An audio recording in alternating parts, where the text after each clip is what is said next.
Bé, gràcies per l'assistència. Comentarem breument, us presento a les persones que intervendran a la taula rodona. Tenim en Pep Cara, que ve de Berga i és un dels organitzadors de la marxa contra el maquis. Tenim a Rolando D'Alessandro, que és una de les persones que ha treballat la querella pels bombardeigs a Barcelona de l'aviació feixista italiana. I tenim a Sònia Turón, de l'Ateneu Llibertari de Poble Sec, i també persona que com a entitat s'han afegit al que és la querella argentina pels crims del franquisme. Començaré una mica presentant el que és el marc de la taula rodona i ja donaré pas als ponents. En tot cas, havíem pensat fer unes intervencions breus d'un quart d'hora, màxim 20 minuts, per després també poder donar la paraula a tothom que vulgui i vulgui dir la seva en aquest sentit. Bé, breument comentaré sobre el genocidi de la guerra civil i la postguerra. Encara estem en una situació en la qual no hi ha hagut una reparació ni una rehabilitació de les víctimes. Penseu que l'estat espanyol és el segon país del món amb més fosses comuns després de Cambodja, una guerra, la de Cambodja, que va passar fa 25 anys, la guerra civil ja fa més de 75 anys que va passar, i desenes de milers de cadàvers encara queden per anar descobrint i per saber les identitats. Respecte a la historiografia, sobre el tema, si la història és la visió en el present del nostre passat, la historiografia està construint una imatge que en molts casos és preocupant perquè està calant en grans sectors de la població.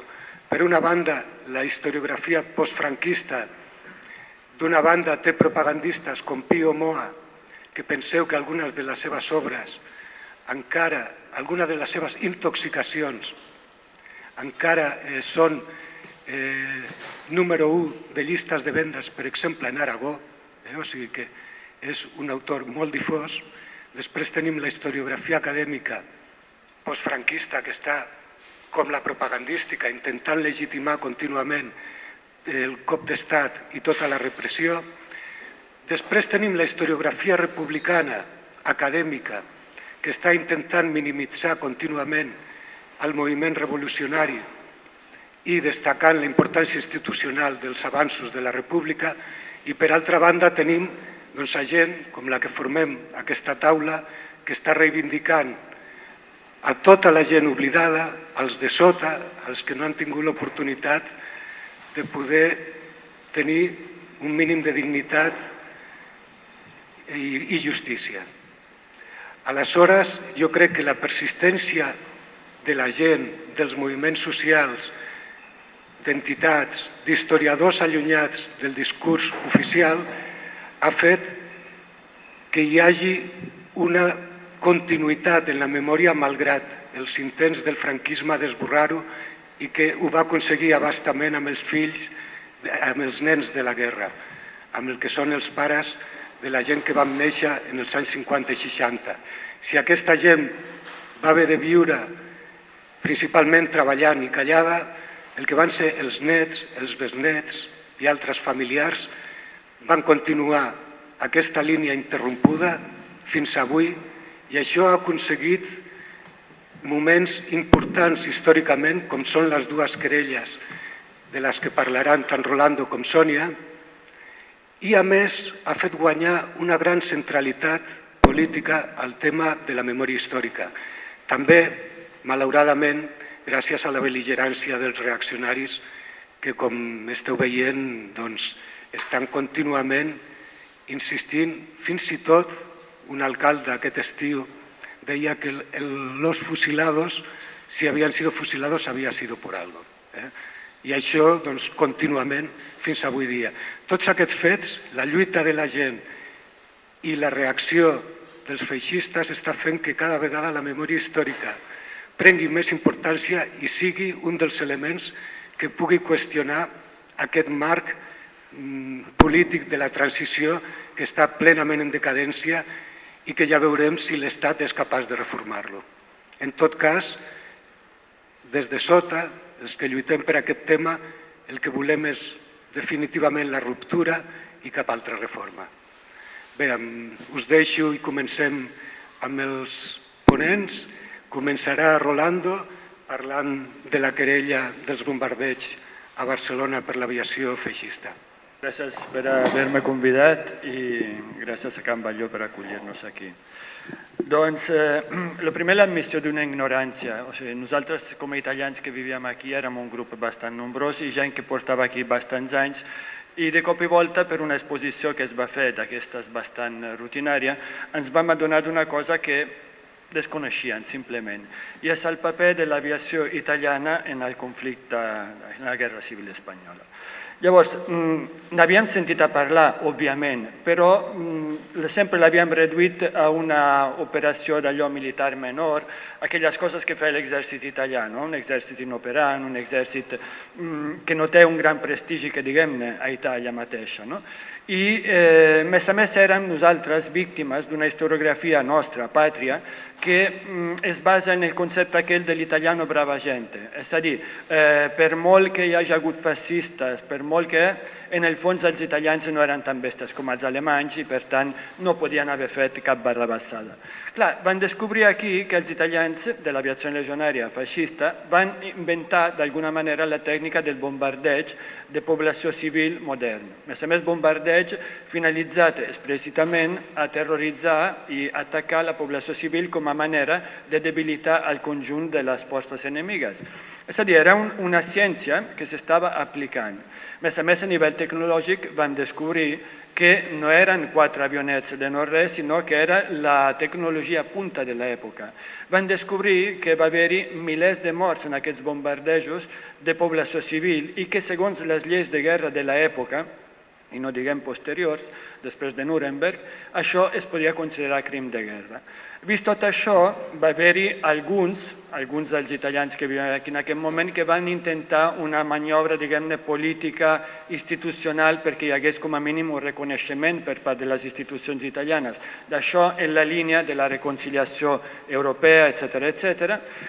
Van fracassar miserament, vull dir, no li van fer ni punyetero cas, evidentment, al damunt de la nostra història, diguem-ne, i de la possibilitat de compensacions per les víctimes de la guerra i del franquisme. Ara bé, nosaltres pensàvem que al tractar-se d'un exèrcit estranger no estaven afectats i efectivament després va resultar que era així. Llavors van presentar aquesta querella gràcies al Jaume Asens, que s'ho va creure. Tot això va ser iniciativa d'un grupet de persones italianes amb un recolzament d'uns advocats, un italià, un d'aquí, volenterosos, i després 4 persones de diferents col·lectius que van donar un suport moral. Però no va passar d'aquí. Aquesta querella, per fer-la, necessitaven que hi hagués víctimes directes, que denunciessin el cas. I aquí van trobar el primer entrebanc. Lo lògic, com a estrangers, pensaven, aquí hi ha un memorial democràtic, hi ha una sèrie d'institucions que, evidentment, estaran interessades, com a mínim, a donar la seva col·laboració per aquestes qüestions tècniques, com trobar les víctimes d'aquella època. Doncs ens vam equivocar molt. La sèrie de pals a les rodes que van trobar a nivell institucional és important i un dia que tingui més temps i tal en podem parlar més àmpliament.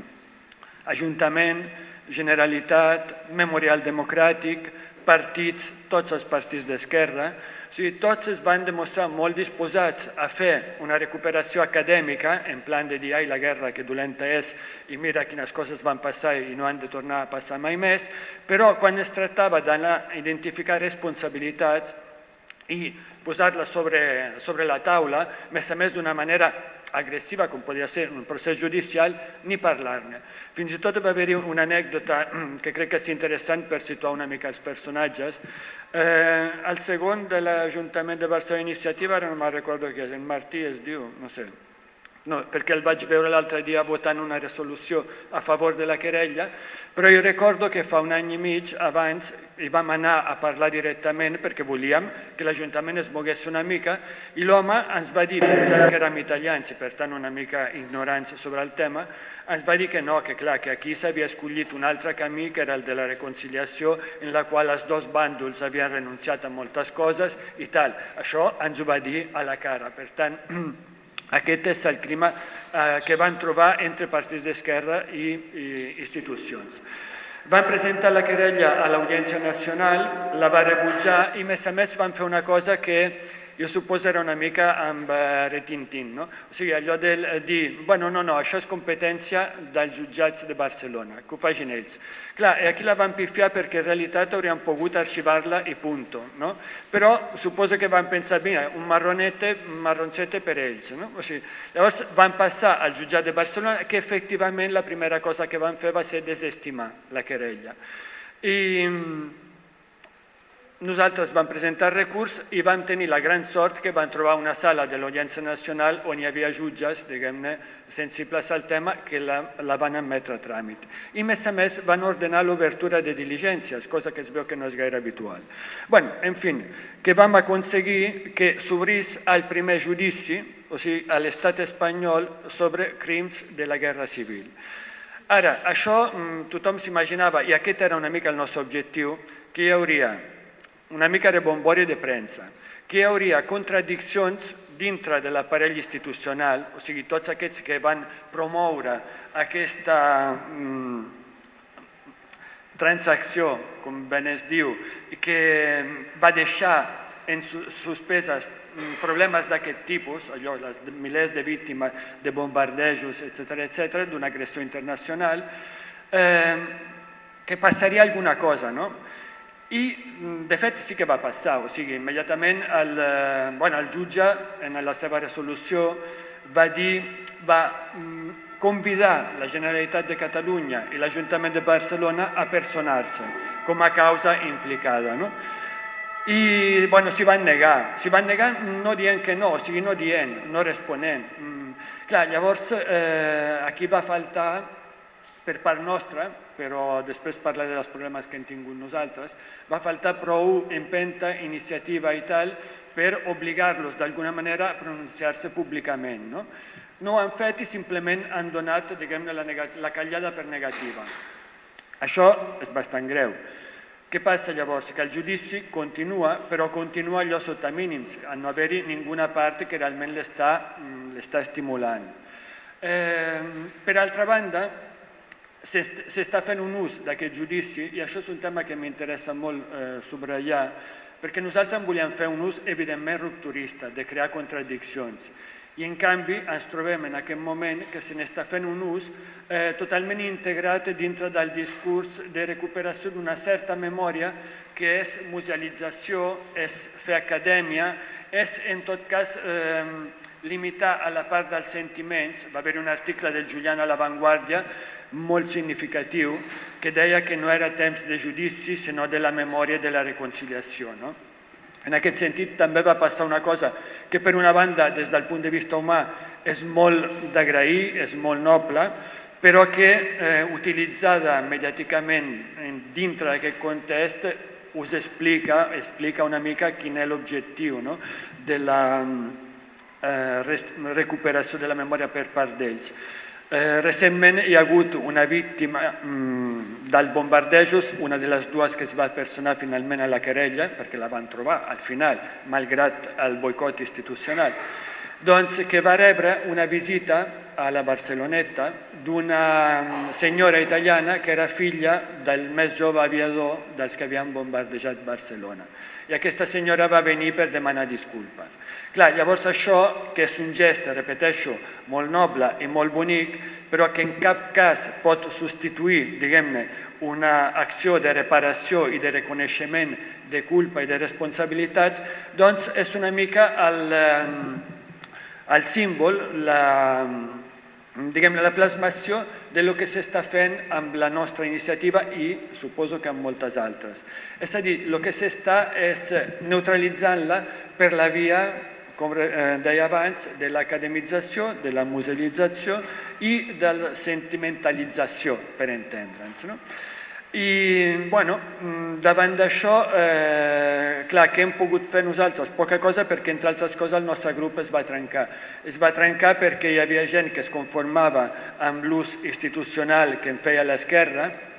Per cert, hi ha hagut un parell d'episodis bastant indignants que no han transcendit a l'opinió pública, però hi ha hagut una presentació al Parlament de Catalunya d'una resolució, una proposta de resolució presentada per Iniciativa, que demanava que la Generalitat es personés en aquesta causa.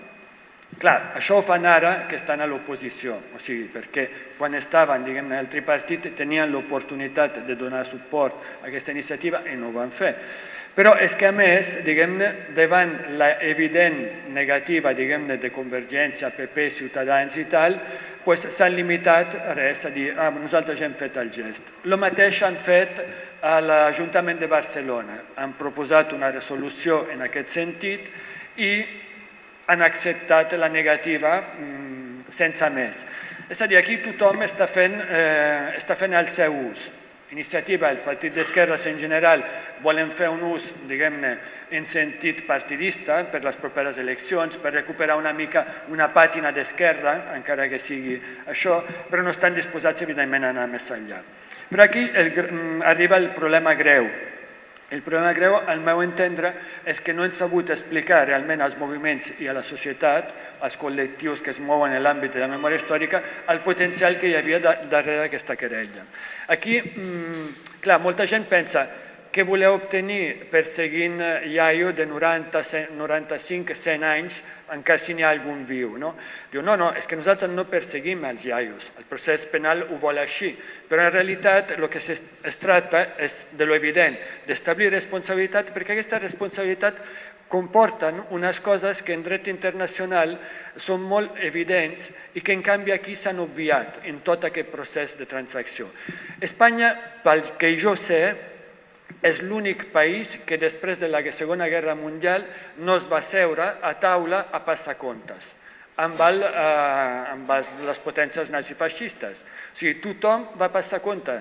Líbia va rebre diners fa 5 o 6 anys. Abissínia pocs, però també per les guerres colonials italianes prèvies a la Segona Guerra Mundial. O sigui, tothom, qui més qui menys, ha obtingut un reconeixement d'una deuta, no? Després en podem parlar molt de la insuficiència, a vegades insultant, d'aquest reconeixement. Però, bueno, al principi hi era. En el cas de l'estat espanyol, no només això, sinó una altra cosa que van descobrir en el nostre camí, era que l'estat espanyol feixista havia pagat el deute de guerra contret amb Mussolini fins, segur, l'any 58 i molt probablement l'any 62. On és l'escàndol? O sigui, l'escàndol és que en el 45 a Itàlia es va acabar el feixisme. És a dir, el govern que havia contret el deute amb Franco, diguem-ne, el que li havia donat a crèdit als centenars i centenars d'avions, carros de combat i tot això i tal, s'havia, diguem-ne, havia quedat enderrocat. I per tant hi havia una democràcia. I aquesta democràcia va continuar cobrant aquell deute, o sigui, per dir-ho gràficament, la democràcia italiana va cobrar les bombes que Mussolini havia tirat a sobre de Barcelona i de moltes localitats espanyoles. I això és inaudit, és únic, no hi ha cap altre cas. Per tant, aquí hi ha marge per denúncies a nivell internacional, reclamació de deutes de tot tipus. Hi ha marge per rescabalament de responsabilitat a nivell institucional de tota mena. És a dir, hi ha un terreny per jugar a nivell de recuperar la nostra memòria, perquè, per cert, una altra cosa que vam descobrir nosaltres, potser hi havia més gent que ho sabia, però nosaltres com a italians ho ignoràvem completament, és que aquí, si no hi hagués estat per la intervenció feixista i nazista, és que Franco encara estaria a Melilla. O sigui, és que va ser determinant el pes de la intervenció estrangera en el conflicte que s'anomena guerra civil. O sigui, va ser realment una guerra imperialista amb un paper preponderant d'aquesta a nivell d'homes i també a nivell, sobretot a nivell tècnic. Doncs, bueno, dit això, llavors ara, no sé, ara m'imagino que el que podem començar a pensar és el que convendria fer com a moviments o el que es podria fer. Clar, a mi se m'acudeixen moltes coses. El que passa, la primera que se m'acudeix és que tot aquest àmbit dispers, abans n'estàvem parlant, s'estan fent moltes coses a nivell social sobre memòria, sobre recuperació de la nostra història. S'estan fent moltes coses, però a vegades disperses, a vegades sense gaire, no dic coordinació, sinó fins i tot informació recíproca.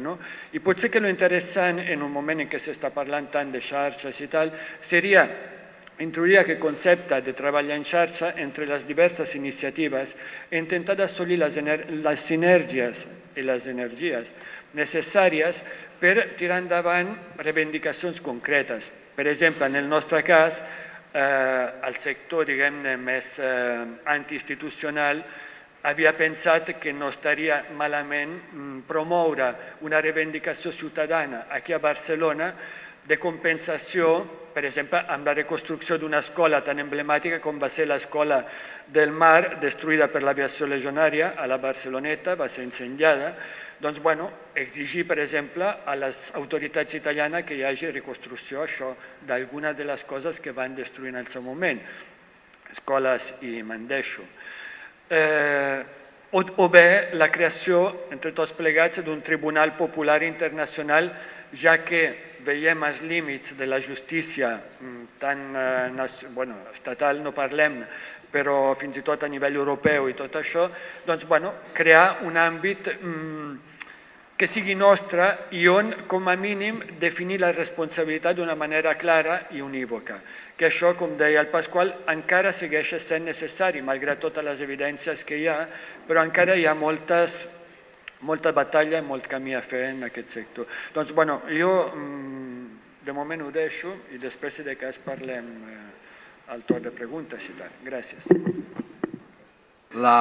Com ja sabem, la transició d'entrada no és una transició perquè no és d'un estat, d'una situació A a una situació B, entenc jo. O sigui, hi ha més continuïtat que canvi. Per tant, són coses evidents, és que normalment acabem dient coses que són evidents, però cal tenir-la en compte. Amb l'agreujant que aquesta transició s'ha estat venent, i encara es ven, com ara aquí es parlava, com a model de reconciliació, i fins i tot jo havia patit en una classe d'antropologia que vingués una dona a explicar com s'havia d'exportar el model de transició a altres països que aprenguessin el bé que ho havien fet aquí. Naturalment aquí no es va fer bé, es va fer molt malament, és una estafa, és que és massa groller per ser una estafa, però una estafa tots solen fotre els calés i aquí és pitjor el que va passar. Aleshores, bé, va passar que es van posar unes institucions, es va donar una mica de vernís, va pactar una part del franquisme amb una part de l'oposició, que potser ara fins i tot diuen que la memòria històrica està molt bé i fan un memorial democràtic, però vaja, ells ens van fer el llit, van pactar part de l'esquerra institucional, va pactar amb part del franquisme que suposava que era renovador o no sé el que era, i van fer això que tenim ara. Llavors, poca gent, o no tan poca, però la gent que es va oposar va fer el que va poder, segurament es podia haver fet millor, i bé, i així estem. Faig aquesta entradeta així una mica desordenada, però per entendre una mica d'on partíem, per exemple, això, el 98, quan comencem la marxa homenatge als maquis, que és una mica, suposo, pel que jo he vingut a parlar. Partim d'una situació d'aquestes, que els maquis és un tema que no es pot parlar perquè hi ha les famoses ferides obertes aquestes, I tot plegat, intentes posar una placa, jo què sé, a la casa natal, una placa informativa, on no estem animant a fer expropiacions, que segurament s'hauria de posar les plaques, però no, una placa informativa de que aquesta casa ha nascut, jo què sé, Marcel·lí Massana, i tens l'oposició de tothom, també d'Esquerra. Tot això de les oposicions o no depèn de si manes o estàs a l'oposició. És que el joc polític, no entrarem en això perquè no dona més, és el que hi ha, depèn, els interessos aquests són canviants. Llavors, com comença la marxa als maquis? Doncs ve un company de la Llagosta que ens trobem ve precisament d'un acte d'homenatge que es va fer per l'Agustín Rueda a Sallent, que ja es venien fent de tant en tant, diguéssim, i després de l'acte que es va fer a Sallent va pujar a Berga a parlar amb nosaltres, anava parlant amb diferents grups, i vam començar a fer-lo de la marxa als maquis, grups de Sallent, de Berga, això de la Llagosta, i de Barcelona també, també gent suelta, no sé, com la Dolors Marín o com la gent de Ràdio Bronca, en fi, gent diversa, i es comença a fer això de la marxa als maquis amb 4 canyes i tal. Es va posar a marxa als maquis per una incompetència nostra, perquè està molt bé criticar, per exemple, els comunistes que van pactar amb els franquistes, m'agrada molt criticar-los, però també ens hem de criticar els llibertaris. Jo soc llibertari. I llavors ho vam fer també prou malament com que per nosaltres poséssim la marxa homenatge als maquis perquè pogués poder evitar una sèrie de disputes que eren lamentables i que t'exigien posar una sopa de lletres amb quin acte feia aquí i tal. Tot això nosaltres no ho havíem viscut i no teníem cap mena d'interès ni de ganes d'insistir en això. I vam posar la marxa als maquis com un paraigües i ens va anar molt bé. Llavors la gràcia és que cada poble feia i fa el que li sembla. I agafa el nom, Marxa als maquis, i fa un passe de vídeo, una placa amb uns que van ser represaliats per tenir sospites que ajudaven a la guerrilla o fer un concert o que sigui. I ho feia qui volia, gent d'un sindicat, gent d'un Ateneu, en fi, sense més. I això ha estat una mica la marxa als maquis. Sí que hauríem d'esmentar que cap al 2004, entre el grup de les trinxeres de Ponent, i que això sí que es nota molt, fent-ho ells amb una altra manera de fer les coses, però amb una força molt important, i bé. Les característiques d'aquests actes, a part d'això que cadascú fa el que vol i posa el nom, i que és una cosa de base, en el sentit que no és institucional, que és autònoma, que cadascú fa el que li sembla, cada poble és diferent i pots fer-ho d'una manera o d'una altra, i que està lligada, que aquesta jo crec que per mi és la clau, per mi és l'important, que no és un fet aïllat, és a dir, que la història no es presenta com un bolet o com un capritxo o com una cosa de gent que li agrada això. Jo soc molt aficionat a la Segona Guerra Mundial, segur que ho heu sentit alguna vegada, no ho sé. Doncs no, és una cosa que està en relació a la lluita carcelària d'avui, que està en relació a les transformacions, a intents de transformar el món o de revolucionar el món d'ara, sigui sectorial, sigui de gènere, laboral o sigui del que sigui. És a dir, no està deslligat, perquè és la clau. Vull dir, moltes coses, quan veieu de memòria històrica, està desarticulat, està buidat de contingut per poder-ho utilitzar políticament, per poder-ho presentar i que no sigui perillós, perillós, és a dir, perquè no tingui cap capacitat de canviar res. Clar, per nosaltres la història just és útil recuperar-la i tot això en la mesura que ens serveix a l'actuar ara, o sigui, a intentar canviar les coses del present. Amb el franquisme, parlo almenys de lo llibertari, va haver un genocidi físic, és a dir, de matar milers i milers de persones, i també d'experiències. Hi ha molta gent que no va passar l'experiència de com resistir i oposar-se a l'autoritari i a l'explotació. Per què? Perquè no volien que els seus fills morissin com havien mort els seus germans, els seus pares i així. Per tant, hi ha aquest tall generacional, que no és total, com hi ha llibres i iniciatives que s'han explicat aquí, com grups autònoms i demés, que sí que existeix el fil que connecta, però sí que realment va haver un tall. Llavors, insisteixo en aquesta idea de la utilitat de la història. I bé, que després podem parlar o el que sigui. Després volia explicar un cas per lligar-ho una mica també amb el que diuen ells de les querelles, que ha parlat el company de les querelles en el cas d'Itàlia i que la Sònia parlarà amb el cas també de les fosses i així, per donar una mica de joc. I que és el tema, per exemple, nosaltres amb el Joan Busquets, que és un maqui de Barcelona que va estar a la guerrilla del Massana i tal, i va anar condemnat a mort, 20 anys de presó i tal. I el 2009 vam estar parlant això i ell volia fer una cosa, vam planejar com una mena de reivindicació.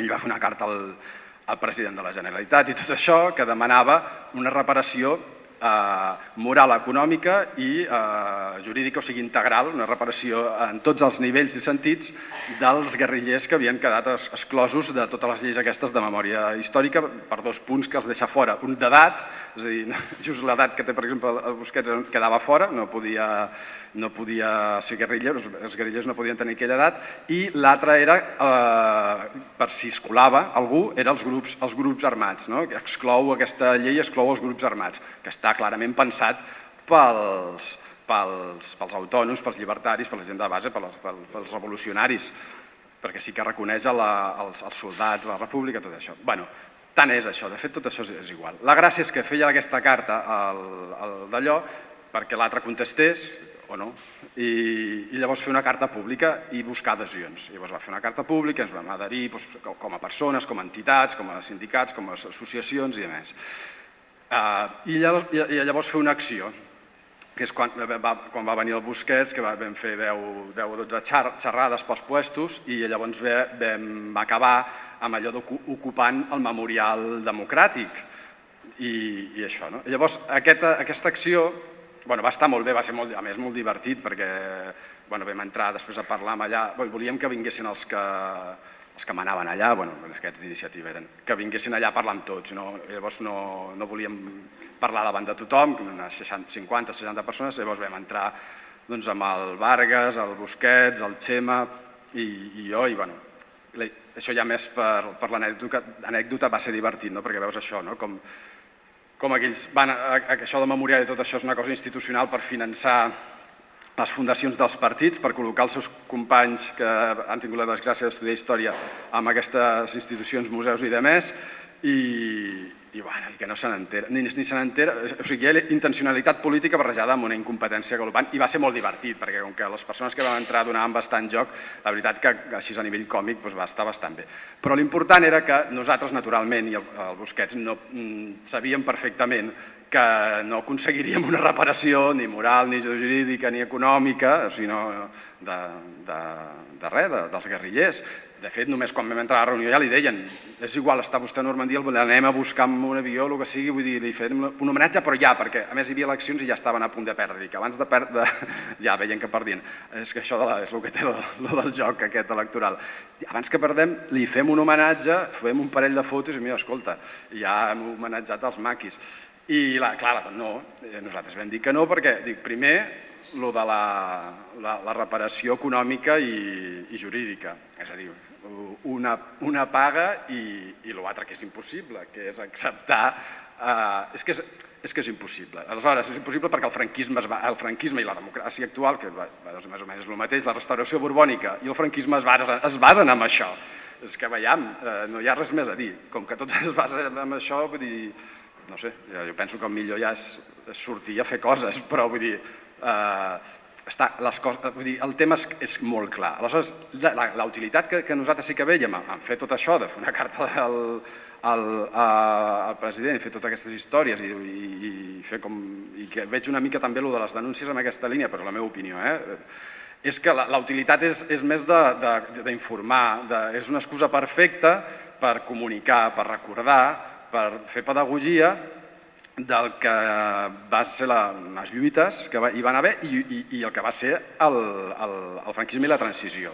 Jo penso que és aquesta la utilitat principal i per carregar-nos de raons, si és que no les teníem o no les teníem clares, per actuar en el present. I bé, bàsicament és el que jo volia dir, vaja. La memòria històrica institucional que a partir del 2000 i poc es va posar de moda, jo penso que era precisament la segona volta diguéssim, a la que ja va ser la transició. Era com la fi definitiva, no?, de qualsevol intent d'explicar el que va passar o de sentir-te part d'una cosa que va ser massacrada, diguéssim. I per això la història es tracta com una cosa morta i sense relació amb el present. Aleshores, jo ja passo la paraula del següent i després ja... Hola, primer una anècdota envers del que estava dient el Pep Cara. Nosaltres en el 2010 vam intentar, per al centenari de la CNT, vam col·locar al final un monument en el Fossar de la Pedrera dedicat a tots els afusellats i en el seu nom segurament a tots els afusellats i els morts en tantes altres cunetes i en tantes altres llocs de l'Estat. Vam trigar un any i mig, 2 anys, al final es va posar el 2011, no el 2010, precisament per totes les qüestions institucionals de les que ell parla, que són un dels problemes habituals que ens trobem, que després ja us parlaré, però el curiós és que el problema principal que ens posaven en aquest cas era que aquella zona ja l'havia estat musealitzada. És a dir, tota la zona del Fossar de la Pedrera, que és la fossa comuna de Barcelona, una de les fosses comunes de Barcelona, que no només ja en els afusellats va estar utilitzant-se fins als anys 77, en un moment determinat aquesta gent que fa de la memòria alguna cosa acadèmica va crear una secció que era com un museu.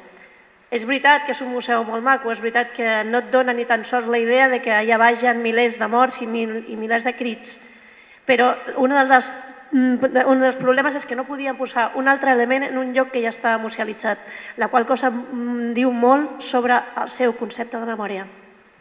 Segona cosa, m'han presentat com a Ateneu Llibertari de Poble Sec, però la veritat és que, tot i sent de l'Ateneu de tota la vida, estic aquí com a grup de memòria històrica de la CNT, que és precisament el que s'ha presentat a la querella. No és que l'Ateneu no es vulgui presentar, però, com comprendreu, té més accés a certes expedients i a certes coses l'altra organització. Aleshores, us diré també una altra cosa que hauríem de començar d'un concepte. M'estic trobant cada vegada que vaig a qualsevol lloc i en gairebé totes les instàncies que es parla de guerra civil i guerra civil. I aleshores s'associa la memòria històrica a la guerra civil. No és veritat.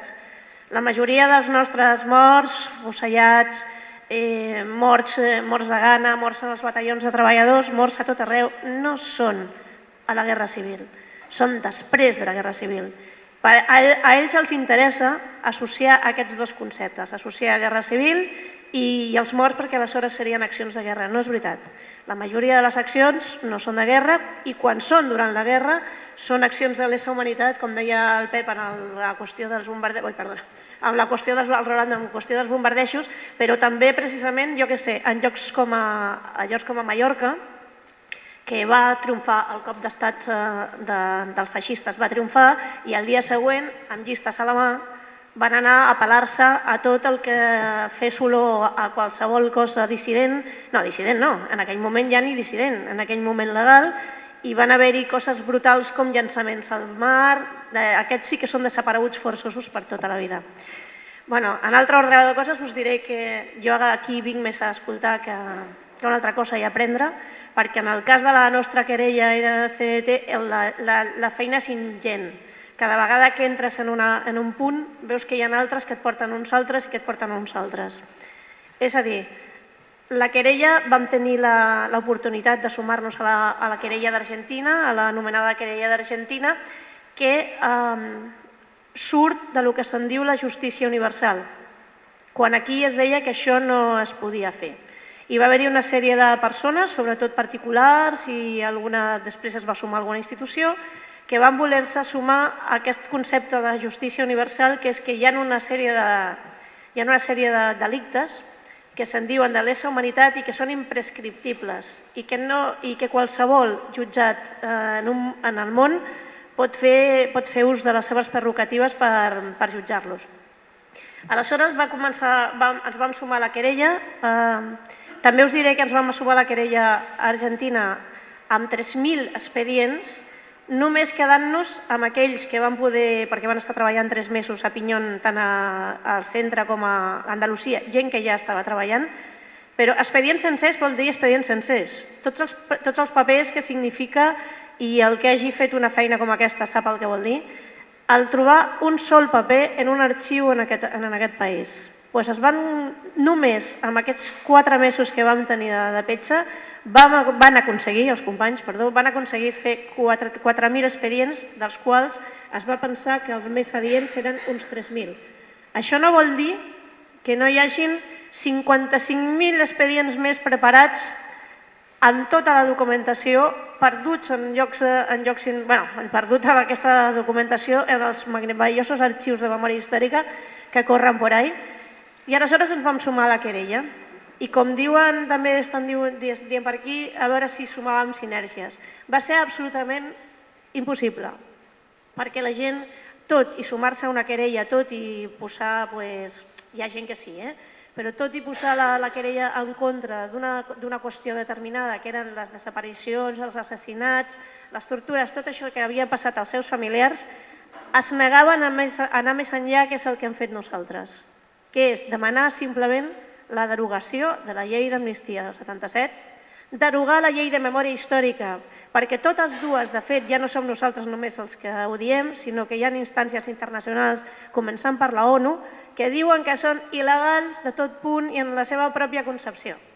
Per tant, no estem demanant gran cosa, estem demanant cosa que els grans tribunals penals internacionals i els tribunals de la ONU i de les comissions de drets humans, les comissions de drets de desaparicions forçoses, que ens vam estar l'altre dia amb ells, ja ho demanen. Se li ha pregat, cosa que em fa molta gràcia, se li ha pregat a l'estat espanyol que derogui aquestes lleis. De fet, també hi ha aquestes peticions per la llei de memòria històrica. Tant la llei de memòria històrica estatal com la llei de memòria històrica de Catalunya. També hi ha recomanacions per part de la ONU i dels tribunals internacionals que aquestes lleis són una altra llei de punt final i, per tant, no són acceptables a nivell internacional. Bé, doncs, simplement pel fet de voler anar més enllà, de voler, com diu el Pep, reparacions, de voler això, la derogació d'aquesta llei de la memòria històrica. I és més, no dit d'aquesta manera, però jo ara parlaré de reconciliació. Em nego a reconciliar-me no com a historiadora, com a membre de l'organització i com a membre d'una organització a la que se li van cepillar a gran part de la militància i la que no se la va anar a l'exili i la que no, etcètera, i la que no van posar a les companyes que quedaven aquí, les van posar a la picota o a la presó, i a la que no, i aniríem fent una llista immensa. Reconciliació de qui? Perquè la volen els que veritablement volen quedar-se en el mateix lloc i continuen en el poder? O sigui, ens neguem a la reconciliació i, per tant, això també sortia a la querella, raó per la qual hem anat sols, com de costum. En sols, com en aquest sentit, estem a la mateixa querella, però els nostres papers, la nostra forma de personar-nos és diferent. A partir d'aquí, la querella està aquí, la querella ha demanat, la querella ja ha tret una primera conclusió i unes primeres, anem a dir-li sentències, que posen en busca i captura a una sèrie de persones d'aquest país. El molt conegut, per exemple, el més conegut és el Billy el Niño. De moment s'han deixat a Rodolfo Martín Villa, però seria una cosa per veure-la. Només per això val la pena 10 anys de treball, però bueno, és igual, no? De moment hi ha 4 persones en busca i captura i l'Audiència Nacional, la Fiscalia d'aquest país, diu que no al lugar, perquè és una qüestió internacional i que, a més, com s'ha de buscar aquesta gent en aquests moments, saben perfectament on són. Per tant, de tot el que hem parlat fins ara, ja ho sabeu, tot a tot arreu. Traves per part de Fiscalia, traves per part de l'Estat, traves per part de la pròpia llei, traves per tot. Ara veurem què passa amb la querella, després coses concretes ja me les podeu preguntar i ja us aniré explicant, però què va passar amb la querella? Que això ens va donar empenta per pensar que això era molt important. Una altra cosa de la querella, que nosaltres no demanem per crims de la Guerra Civil, demanem fins al 77. Per tant, aquí entra el maquis, òbviament, i per nosaltres sí que entra, i entra l'anomenat TOP, el Tribunal d'Ordre Públic. Per tant, clar, la nostra querella és bastant més extensa. 300 pàgines amb noms, cognoms i en DVDs en tots els expedients. Aleshores ens vam donar compte que això no acabava aquí, que veritablement hi ha moltíssima gent que d'alguna manera volia aquesta sinergia i que volia, en el moment en què ho diem en qualsevol lloc, tornen a aparèixer els fills, els nets, tothom que vol veritablement que ho fem. I el que estem creant una eina informàtica, una eina potentíssima, en la qual pugui anar de veritat tota la informació que puguem rescabalar, tota la informació que puguem trobar de tot el moviment llibertari, assassinats, morts a les cunetes, etc. Estem creant una eina en la qual es pugui volcar tota aquesta informació, tothom pugui volcar-la i tothom pugui a partir d'aquí també buscar els seus parents, perquè em sembla que hi ha molta informació, s'han fet molts llibres, s'han fet moltes coses, però de noms, cognoms, de la gent de base, de la gent que va morir, de la gent que no està, no és veritat, no hi ha tanta informació. I aquesta és la tasca ingent que us dic que ha sorgit de la querella, que jo crec que els que estem allà tenim feina per tota la vida. Dins d'aquesta tasca de rescabalament i de petició, perquè clar, per demanar això, demanar no disculpes, jo tampoc vull que em demanin disculpes, ja t'ho dic ara, per demanar tot aquest rescabalament, per demanar els béns que van ser incautats, per demanar tot això, primer s'ha de fer aquesta feina d'investigació, perquè si no, no entres en cap tribunal internacional, ni d'aquí ni enlloc, ni tan sols davant de l'opinió pública. Els papers o els testimonis diuen molt. Aleshores, clar, això es va obrint en vano i et veus que hi ha 200 temes més als que has de fer càrrec, i un d'ells són les exhumacions. Anem a veure. Les exhumacions són un problema enorme. Ells diuen que tenen una llei d'exhumacions i que s'estan portant a terme exhumacions a nivell estatal i a tot arreu. Llista de problemes per les exhumacions. Primera, les han de fer de forma oficial des de les comunitats autònomes o des del Ministeri o des d'alguna cosa així, per la qual cosa no s'estan fent. Ara la idea és que és per les retallades perquè no hi ha pressupostos, però abans no hi havia aquestes retallades i tampoc s'estaven fent, perquè hi havia tota mena de problemes que s'estaven interposant. A Catalunya, per exemple, es van fer 2 exhumacions, que teòricament és la més, en qüestió d'exhumacions, és la llei més avançada en aquest sentit i que la podia demanar qualsevol, i s'han fet 2 de prova i no trobes cap més en cap llista. Sí que hi ha alguna més, però després quan les fa la gent de motu propi, la fa la gent, la família, les paga, les posa, aleshores hi ha pretesos grans experts a nivell forense i tot això, que diuen textualment i sistemàticament, sense haver vist les proves, que s'estan fent malament aquestes exhumacions i que les proves no serveixen i que s'ha perdut allò que diuen en el CSI, s'ha perdut la prova de custòdia. Aleshores, estem demanant aquesta banda perquè les exhumacions serveixen per una altra cosa. Com han dit per aquí amb el Memorial Democràtic, està servint per fer museus, musealitzacions i llocs de pas. I nosaltres estem a les mateixes. Hem demanat també, quan vam tenir una reunió l'altre dia amb el grup de desaparicions forçoses de la ONU, que era com fer la carta als Reis. I una de les nostres peticions als Reis Màgics o a qui sigui és poder personar-nos com a organització. A una organització massacrada hi ha molta gent que no té família. I hi ha molta gent que, sense que li haguessin massacrat pel pas del temps i tants, no té família. I només es poden personar les famílies. I tu et preguntes per què? Els altres no tenen dret a aquest rescabalament. I aleshores una de les peticions que hem fet en aquest sentit és personar-nos com a organització. I ho farem a qualsevol nivell, amb qualsevol del moviment llibertari que ho necessiti. Això ja ho teniu clar. Després, què més passa a les exhumacions? Que les que estan pagant les paguen les comunitats autònomes, que òbviament no són ni anarquistes ni llibertàries. I per tant, què està passant? Que s'està musealitzant i s'està dient aquí jeuen soldats republicans. I una merda com un piano de gran. Aquells que estan allà en aquelles fosses no són republicans, són anarquistes. Estaven lluitant per la revolució social i per tant ja us dic que això és una cosa que vinc més a aprendre que a sentir perquè és l'única cosa que us puc dir fins ara. totes les traves del món en tots els sentits. Jo crec que he vingut aquí més a parlar de problemes que a parlar d'una altra cosa. Traves amb els arxius.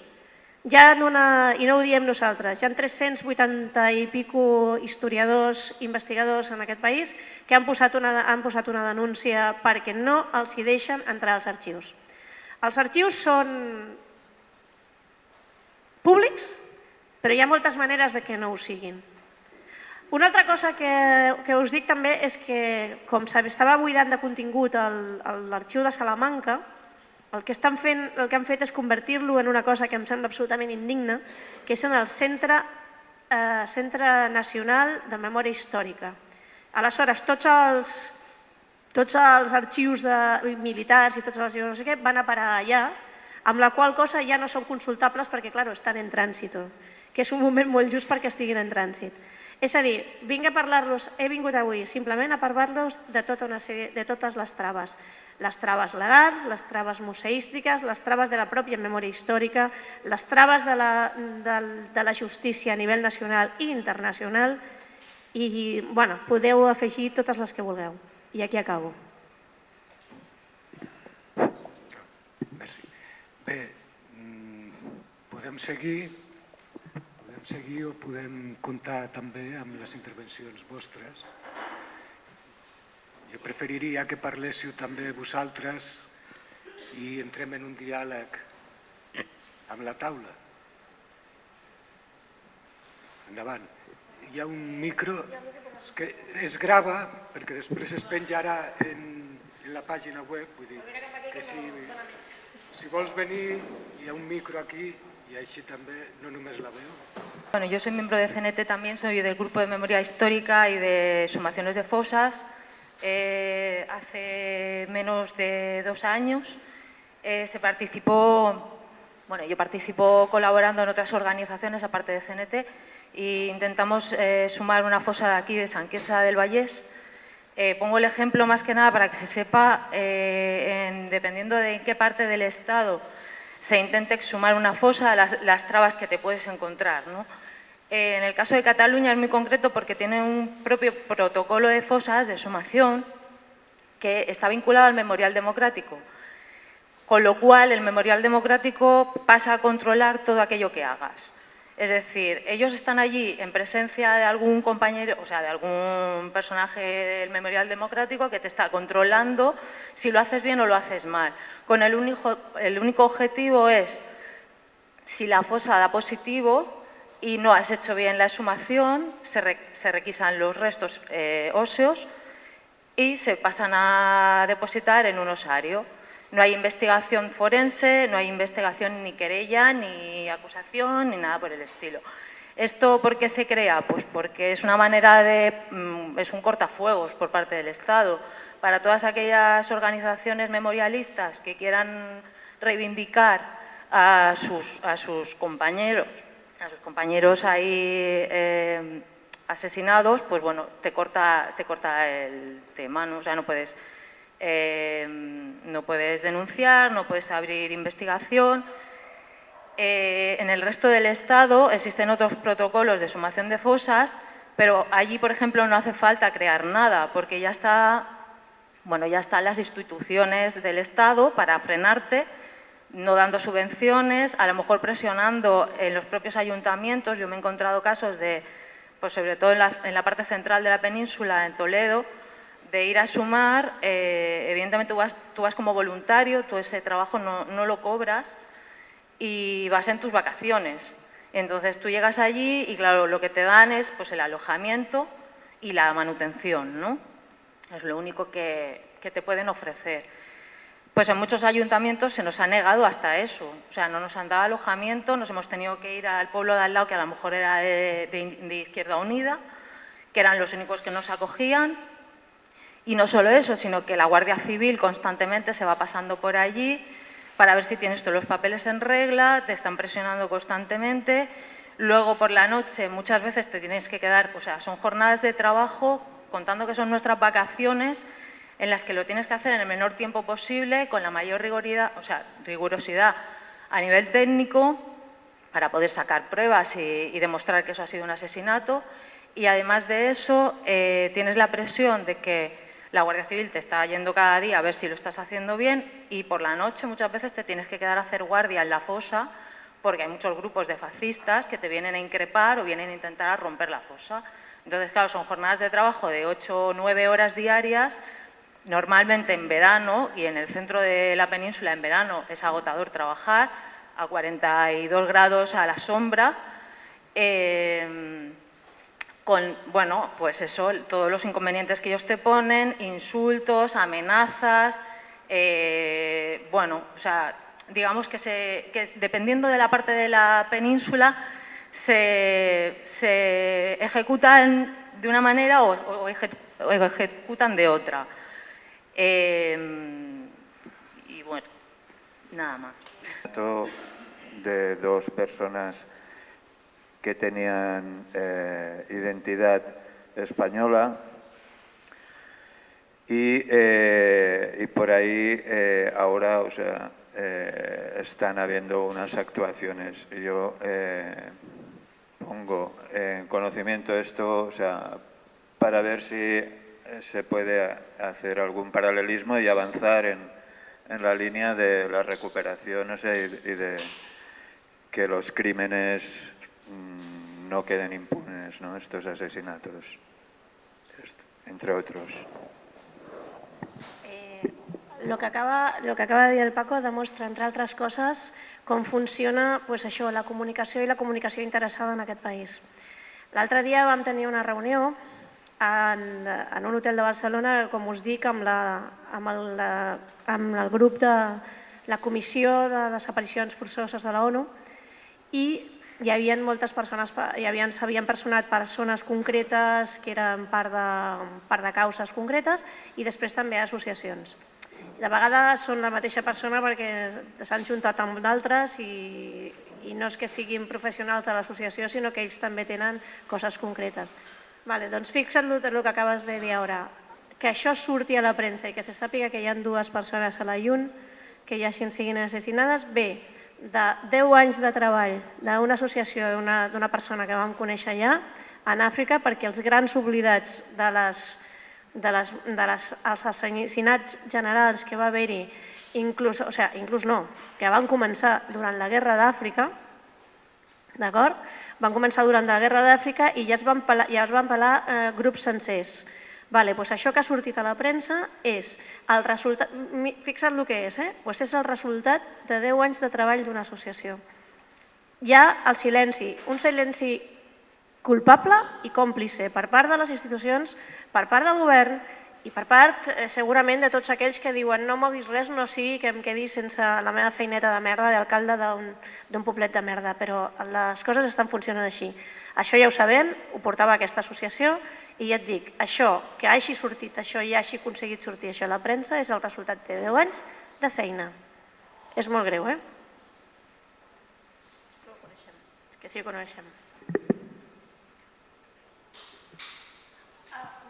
Només una cosa, és curiós perquè com també érem el país aquest del sud d'Europa oblidat i feixista que ells mateixos havien creat, havien ajudat a crear, la mateixa ONU i tot això quan va fer aquesta comissió, quan va fer aquesta qüestió de desaparicions forçoses, ni tan sols van pensar en altres llocs. I per tant, una altra cosa de les que s'ha demanat és que el canvi de concepte de desaparició forçosa. Nosaltres hem demanat dues coses en aquest sentit. La primera cosa és que la desaparició forçosa per ells comença el 45, ara ja són conscients que això és impossible i per tant s'ha de canviar el concepte, però fixeu-vos si érem inexistents, que fins i tot per això ho érem, no? I la segona cosa que se m'acaba d'oblidar, què és una desaparició? Els hi vam dir també en aquesta comissió, els hi van dir, entre tots els punts que els hi van posar, és el concepte de desaparició forçosa. En un país on la por és el que més hi havia durant 40 anys, desaparició forçosa què vol dir? El que està en una cuneta o a sota d'un terraplén, però tothom en el poble sap què hi és? però no diu res, no pot dir res i molt menys li pot dir a la gent que està a l'exili, els que saben sí que està desaparegut. Ara sabem on són perquè ara hem tingut accés a alguns llistats, a algunes coses, però ho sabem ara, durant 50 anys, durant 60, han estat desapareguts forçosos. Per tant, ho són o no ho són a nivell de criteri? Per nosaltres sí, també ho hem demanat, que òbviament, com diuen ells, cas no ens faran, però nosaltres ho intentem. Vale? Vinga.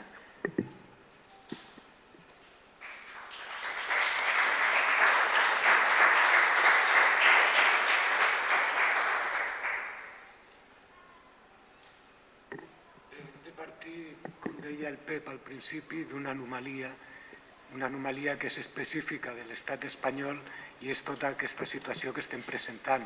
I el cas més clamorós jo crec que és el dels maquis. En tota la resta de països europeus els maquis tenen una consideració positiva i són reconeguts, excepte aquí on encara continuen demonitzats. Vull dir, i totes aquestes situacions fan que, personalment, animi a la gent, més enllà de que tingui familiars o no els tingui, a participar en aquesta lluita, perquè igual que la lluita contra els desnonaments i altres lluites totalment actuals, aquesta té tot un sentit actual i present i, com havia dit al principi, és un dels factors que també pot acabar amb aquesta continuïtat que patim des de l'any 39. En tot cas, si vols comentar alguna cosa més del maquis, perquè...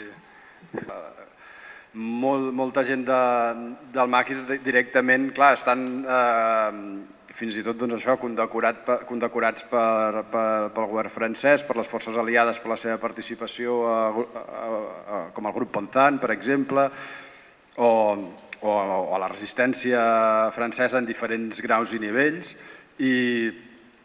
i clar, és bastant xocant. De fet, va ser gràcies a això, a Berga jo soc del Centre d'Estudis Josep Ester Borràs i ara estic ampliant la biografia de l'Ester, no? I ell va estar al grup Pontan i va estar a la resistència francesa, per tant, i després als camps nazis, va fer la Federació d'Espanyols Deportats i Internats Polítics, i després, estant en aquesta federació, estant a França, a l'exili,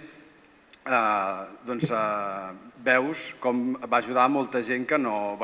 D'una banda, a tots els refugiats, a legalitzar la seva situació a França, de l'altra aconseguir pensions del govern alemany per si havien estat als camps de concentració, i de l'altra tasca molt important és regularitzar o influir, podríem dir, al govern francès per evitar extradicions, com per exemple la del Massana, o intents d'extradició a d'altres companys,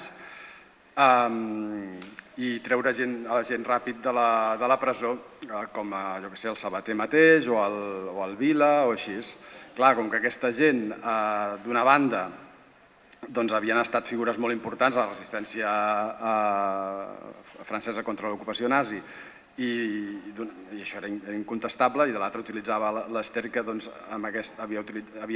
tenia, diguéssim, aquesta xarxa d'influència dintre a través dels resistents francesos, que no tenien per què ser precisament progressistes, i que llavors alguns estaven al poder, doncs tenia mà per evitar aquestes coses. De fet, quan passen la frontera els primers cops, els maquis passen amb l'uniforme britànic, o sigui, sense armes, les armes passen a part, però ells passen tranquil·lament per la frontera amb uniformes britànics, i l'armament que passa per altres llocs són armes que han aconseguit a través d'això, d'aquesta participació. Per exemple, a la xarxa Ponzan, tota la xarxa del sud, diguéssim, de la Patolari, que és la Ponzan, no volen diners, sinó armes. I també és armament que ve de la Segona Guerra Mundial. Vull dir que la situació és bastant, com deia el company, anòmala o pintoresca, perquè passen uns anys fins que ja es restableixen la relació entre les policies franquistes i franceses, doncs passen uns anys que hi ha aquesta, i fins i tot quan aquesta facilitat de passar la frontera, i fins i tot quan estan restablertes, doncs es juga aquest joc d'equilibris. Jo he vist les cartes aquestes de l'Ester i, bueno, escolta, que el Sabater està pres a no sé on, i l'altre escriure als companys d'aquests francesos de la resistència perquè agilitzar, posar oli i que surti ahir de seguida. I amb el Vila quan eviten l'extradició del Massana a Espanya, doncs el mateix. És una situació ben curiosa. Ara igual poses una trista placa, avui dia encara, informativa, i si la institució no es posa en contra, que també és habitual, però això ja depèn, és atzarós a vegades, en el millor dels casos i que la posis sense permís, el millor és fer-ho sense permís, però i quan l'has posat te la trobaràs feta malbé. Nosaltres hem posat i reposat plaques i això que al final semblem, no sé, una mena de brigada de paletes de posar plaques, que a més és una cosa bastant avorrida i bastant... Per això deia, jo tornaria a insistir en aquesta idea que jo no menystinc de cap de les maneres les demandes i aquesta via. Simplement, personalment penso que és via morta perquè parteix d'aquesta anomalia, per dir-ho d'alguna manera ràpida, és a dir, penso que ja està, ja ens han cardat, per dir-ho d'alguna manera. Ho veig bé perquè en el pitjor dels casos serveix per parlar-ne i que ho veig bé perquè són companys que fan una feina que és molt valorable, molt digna i que està molt bé. Però sí que poso més l'èmfasi poder utilitzar la història per actuar en el present, doncs això, amb els diferents àmbits de la vida, tant siguin els personals, en les relacions personals, com amb els socials, i apretar una mica més l'accelerador, perquè penso que això, que les lluites antiautoritàries estan una mica mancades d'energia i hi ha unes certes dependències o fetitxes amb els parlaments pel que fa a l'esquerra anticapitalista i jo personalment, la meva opinió és aquesta, és apostar més per la lluita, diguéssim, d'acció directa contra l'explotació i contra l'autoritat i naturalment fent servir la història i aquests exemples no només de lluita armada dels maquis, sinó també de tota la infraestructura i xarxes de suport amb els maquis o en qualsevol altra manera d'autogestionar els diferents aspectes de la vida de les persones. I no sé, jo puc parlar molt rato, però vull dir que més en relació si hi ha algun interès d'algú així, dels maquis o del que sigui. A veure, el del maquis és una cosa, és que com a italià sempre la veritat m'ha sobtat.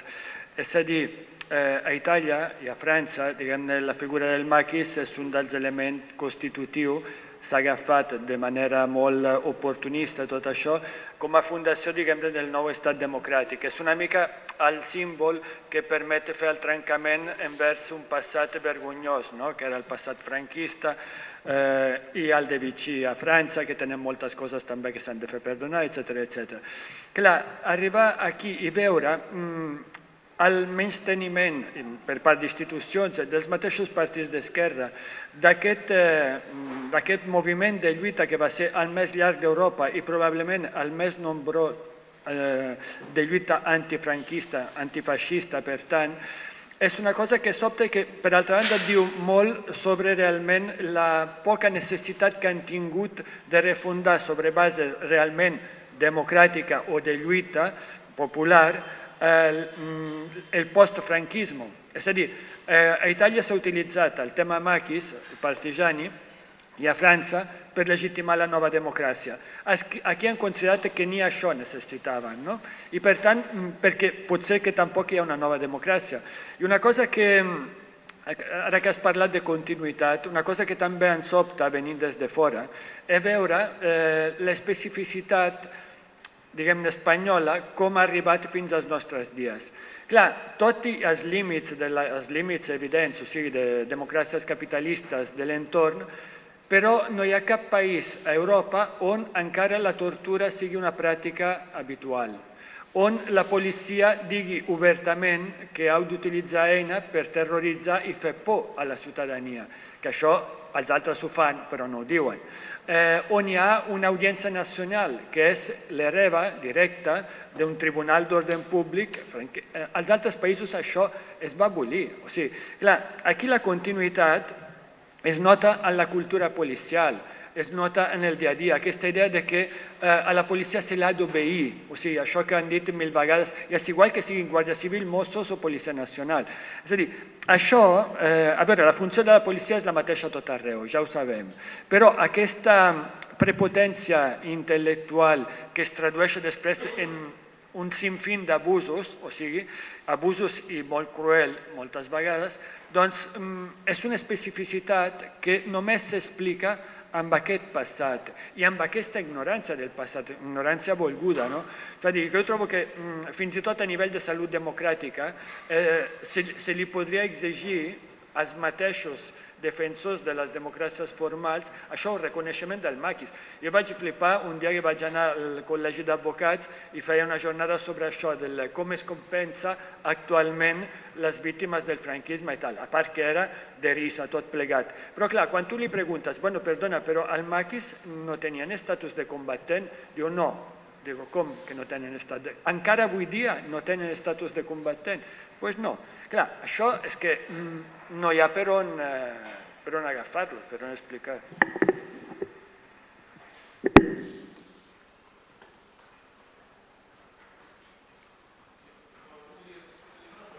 Podries... Vale.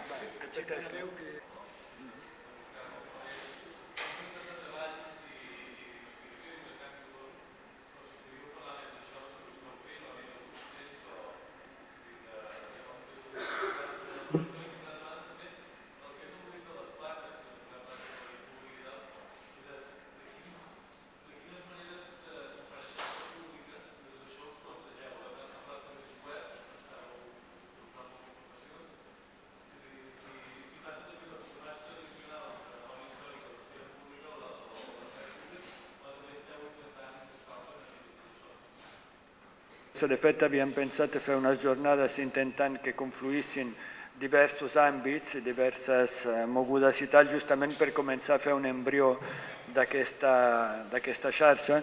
L'hem hagut d'ajornar, però una mica la idea és aquesta. És a dir, informalment hi són. Es tractaria de donar-li més formalitat i potser algun objectiu comú, fins i tot tàctic, no sé. Per mi el tema està obert, però s'ha de plantejar, crec que s'ha de plantejar, perquè cada vegada que ens trobem veiem que estem fent coses interessants, moltes vegades en paral·lel, i que si ens poséssim junts realment tindríem un potencial important. I més a més avui dia és relativament fàcil, com a mínim a nivell d'intercanvi d'informació. Ara li passo amb ell per al tema de la placa, però he de dir que el que ha mencionat ella del Fossat de les Moreres, no? O sigui, de la Pedrera, perdó. O sigui, com a espai musealitzat, doncs nosaltres ens hi vam trobar també en el seu moment, per exemple, a la plaça Sant Felipe Neri, que hi ha una placa que commemora el bombardeig per part de l'aviació feixista. Clar, nosaltres volíem afegir-ne una que digués que va ser l'aviació legionària, o sigui, van ser els italians que van fer aquell bombardeig on van morir tants nens i tot això, no? I ens vam trobar amb això, que era no només, diguem-ne, impossible fer-ho, sinó que vigiléssim molt el que fèiem perquè podia ser, bueno, les sancions administratives podien ser importants, no? De les plaques, només dir que sí que els diferents grups que estan a dins, bueno, que formen d'alguna manera dintre d'aquesta informalitat que tenim de la marxa homenatge als maquis, o que estan fora és igual, plaques se n'en posen a la via pública, tens les traves institucionals, són coses així simplement de record, de petits d'allò, i l'acte que es facin allà, i en diferents puestos, a Lleida, a Berga, allà on sigui. Però sí que el que volia dir abans és que no només tens l'oposició institucional, en el cas de demanar permís, sinó que tens també en contra gent que te les farà malbé, per tant, gent activament feixista, per dir-ho així, i també gent que si és la seva façana millor que no li demanis permís i la posis, perquè si demanes permís no te'n donarà, i ni que sigui gent, et diria que propera. Vull dir, que és jo dic fruit de l'experiència amb el que ens hem anat trobant. I pel que fa a les xarxes socials o així, nosaltres a nivell, sí tenim la web, que ara la canviem, de la Marxa als Maquis, amb els companys tenim més o menys contacte, de vegades més personal, per dir-ho així, jo amb el Rolando no el coneixia, amb la Sònia sí, vull dir, però d'altres coses, no? La veritat és que no estem massa coordinats, però en el nostre cas tampoc estem gaire coordinats la mateixa Marxa als Maquis, no nos vamos a enganyar, vull dir, la realitat és així, i es tira molt d'individualitats i de voluntarisme, i falta organització, sí, això és cert. I la web la canviarem ara, estarà molt bé, suposo. Un comentari sobre les plaques i sobre la qüestió. Com veureu, quan s'agafen i comencen a fer coses de memòria històrica, acabes arribant a el que dèiem, a totes les lluites, inclús del present. Estem en una ciutat en què en els últims anys, si cap, el que s'ha aconseguit és reglamentar-la fins a la nàusea.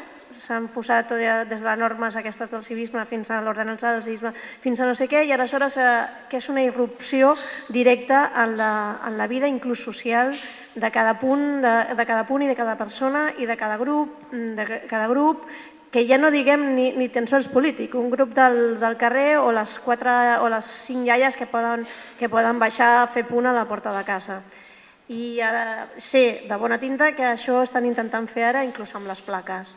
S'està demanant des d'Hàbitat Urbà, s'està demanant quina informació internacional, és a dir, si en els altres països i en altres llocs n'hi ha, com es diu això, hi ha reglamentacions per posar plaques commemoratives al carrer. I això sempre és el primer pas per prohibir-les. Per prohibir les que ells no vulguin, vull dir. O sigui que...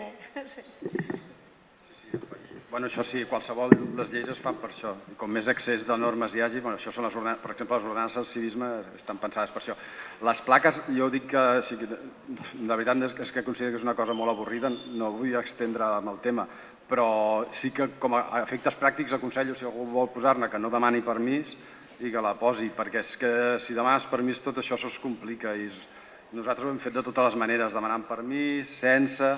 Ara mateix, dintre 15 dies, fa 100 anys que va néixer el Josep Ester Borràs, que ja que al centre d'estudis duem el seu nom, doncs poder que fem alguna cosa i posarem una placa a la casa, a la façana on va néixer. No podem fer-ho, tot i que jo conec la gent d'allà, vull dir, imagina't, perquè és aquesta manera de ser, de no em posis això, tal.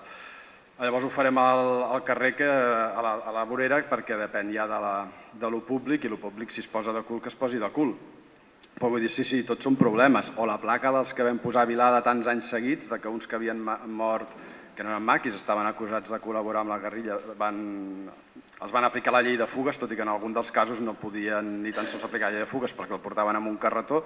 Aquests 3 que van matant allà, la placa l'hem posada fins a 4 cops, i ara perquè aquell camí s'ha abandonat i ja no s'hi passa i tampoc la fan malbé, però les altres plaques es segueixen fent malbé. Fins i tot d'un anarquista de Berga que havia salvat no sé si amb encert, francament, però havia salvat molta gent de dretes durant la revolució. Vam posar una placa allà a Caral, que és on van llançar la meitat de les cendres, l'altra meitat les van enterrar amb un company que va viure tota la vida. La placa és posar-la any rere any i any rere any la fan malbé. Tot això, les plaques, és un rotllo, però sí que és significatiu per entendre en la societat en la que vius i qui són els teus veïns i aquestes coses.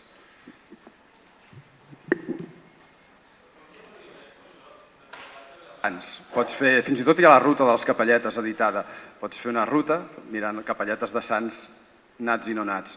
Jo, clar, considero que és un rotllo si només fos això. És el que deia abans de la història. De fet, la memòria històrica en general, i tot i que jo m'hi dedico bastant, a mi em sembla un rotllo, en general. em sembla un rotllo si no la vinculo amb la revolució social, o sigui, però ara. O sigui, si no vinculo els patiments de les presons durant la República, les franquistes, les d'abans, si no ho vinculo amb Lledoners, parlo de Lledoners perquè és la presó de Manresa, i amb tota la demagògia que hi ha a l'entorn de la piscina de Lledoners i agoita els presos que fins i tot tenen piscina i si no ho vinculo amb això, a mi no em serveix de res. Si no ho vinculo amb els abusos d'autoritat, no em serveix de res. Si no, m'explico, no? És a dir, la memòria històrica és útil, al meu entendre, en quant té aquesta vinculació amb el present i tal. Llavors, naturalment, posant a placa també és un rotllo. Es fa, per què? Perquè tenen tot l'espai públic ocupat ells. Mira els noms dels carrers, tots són mares de déus, generals, bisbes, gentussa, o sigui, no en salvaràs ni un. Vull dir, bueno, ni un no vull ser tampoc ara, o sigui, algun n'hi haurà, que d'algun músic o hi ha gent segurament, però solen ser tot homes i no gaire respectables. Llavors, no, jo amb això no em quedo, o sigui, m'explico, però també crec que s'ha de fer. És a dir, si només em dediqués a posar plaques, vaja, m'entens? Això no té cap sentit. Ara, fer-ho i alhora que hi hagi una web com tu, o el que sigui, on puguis trobar informació àmplia i que alhora això ho utilitzem per lluitar en tots els terrenys, el laboral o el que sigui, sense cap tipus de fre. Jo no crec que hi hagi motius que facin que no s'hagin d'utilitzar segons quines metodologies de lluita ara que s'utilitzaven abans. Això ja cadascú ha de triar. El que sí que crec, el que sí que insisteixo, que crec que em repeteixo com l'all, és això, és que es vinculi la memòria històrica amb l'acció en el present.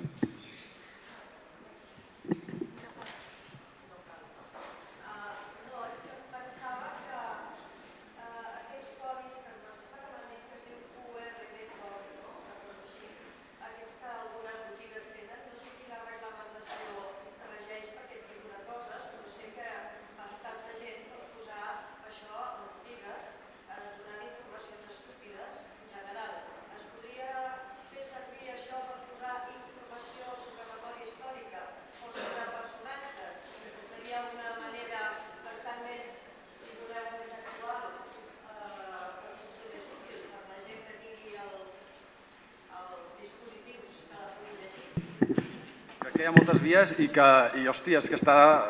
No sé, jo crec que com més coses es facin i coses que no se'ns acudeixen ara, saps? Jo no poso traves amb això, vull dir, no tinc massa problemes. Bueno, sí, les vies institucionals a mi no m'agraden, no? Crec que ja ha quedat clar, però la resta de vies jo crec que són molt útils i sobretot vinculant-les, que tinguin sentit. Si no, queda tot molt... Per exemple, sí, només que m'ha vingut al cap, és que soc molt desordenat. Per exemple, al museu que hi ha... Clar, els museus, si mai us fan un museu és que teniu malament la salut, perquè fan museus amb les coses que s'han mort o estan a punt de morir-se, no? Fan un museu de les mines quan ja no hi ha mineria, fan un museu de la... Millor que no us facin un museu. Llavors, hi ha un museu que allà a Castellnou, on està enterrat el Vila, que hi ha les botes i tal, no? I el museu està molt bé, és molt maco, està molt ben fet. El contingut és desastrós, i d'aquest del memorial. I ho dic perquè de vegades pensem que com que el poder és superdolent, no? Perquè són molt llestos i molt dolents, i llavors dissenyen això amb una intencionalitat política. Però no, sovint també són simplement incompetents i han utilitzat unes subvencions per col·locar la filla de no sé qui o el fill de no sé qui a fer no sé què i a museïtzar tot aquell espai, que a més està superbé a nivell d'idea, la idea, però clar, és que el contingut és un desastre. Nosaltres vam cedir fotos i tal, i el vam veure aquest any l'hem vist, que va baixar just el Jean-Marc Rutllant i això, i vam anar-lo a visitar. Clar, i et posaves les mans al cap del contingut del museu, i estic convençut, perquè jo vaig escriure amb ells quan em van demanar les fotos d'alguns personatges, els vam enviar fotos, i estic segur que no està fet amb mala fe, és incompetència, però és que la incompetència juga a favor d'ells, per dir-ho així, els hi va bé amb ells, de no explicar bé les coses o no donar-los contingut o tal. Perdona, que volies parlar...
És pitjor que el que dius tu. A la canadenca sí hi havia una placa.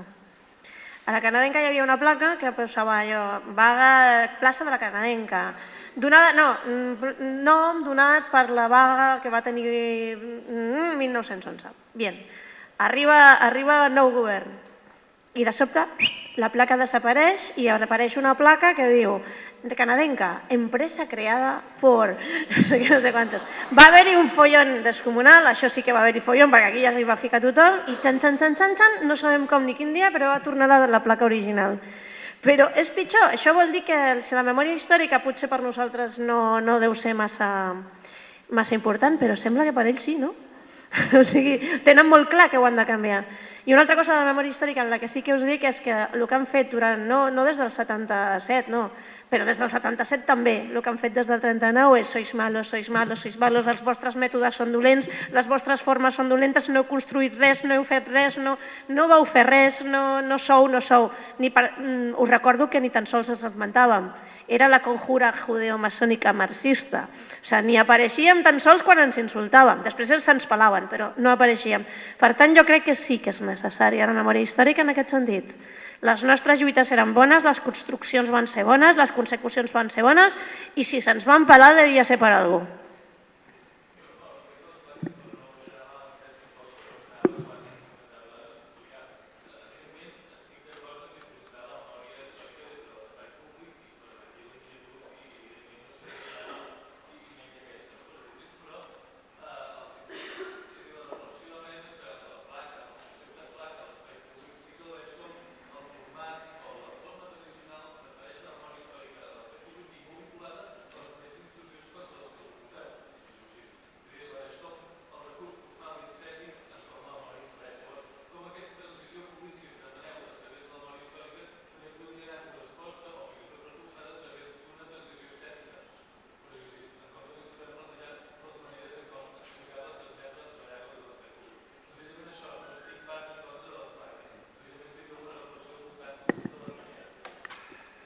Sí que pot semblar una imitació, però com que tot... Mira, la placa que tenim, una està entre un sant i un que si no és sant el faran. Vull dir que sí que és veritat que copiem una mica, no? Però bueno, és tan testimonial, de fet, parlem de 4 plaques, i d'altra banda que això, que no són coses sueltes, diguéssim, sinó que estan vinculades a una lluita, no? Jo insisteixo en això. Però d'altra banda el que dius sí que és veritat, seria com voler canviar les coses fent una pràctica, o sigui, que la finalitat justifiqués els mitjans. No és això, però tens raó. El que passa que també ens hem de... Vull dir que és tot superprecari, vull dir que hem de... que expliquem les coses així bastant en positiu a vegades també per animar-nos una mica, però és que som els que som, vull dir, si... No sé, és que...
Quan surt això, clar, això passa per un buidat de contingut, per poder-ho presentar